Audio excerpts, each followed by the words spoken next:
hadafka ugu weyn oo ay maanta fadhigii ra-iisul wasaaraha la yeeshay wasiirada kala duwan ka madaxda ah wasaaradaha ka tirsan amniga iyo cadaaladda waxay ahayd in isla arko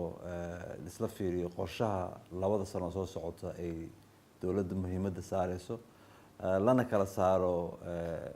waxay yiraahdaan priority of the priorities ama muhiimadda ugu mudnaan badan sanadkan soo socda oo 2019 iyo waxyaalaha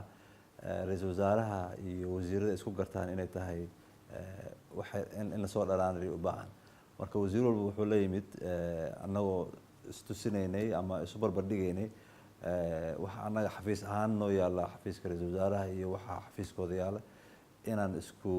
mawduuc nahay isku baalna ka nahay meesha loo socdo marka waxay ahayd in isla afgarasho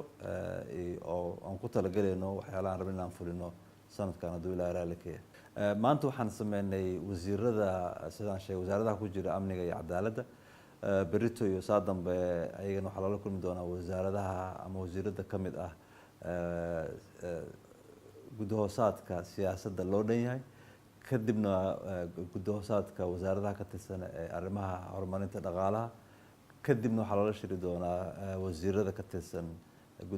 gudahoosaadka horumarinta arrimaha bulshada marka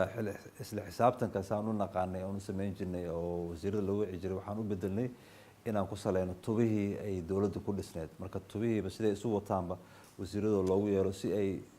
u aragno pictureka weyn ama musawirka weyn oo meesha loo socdo hadduu ilaahay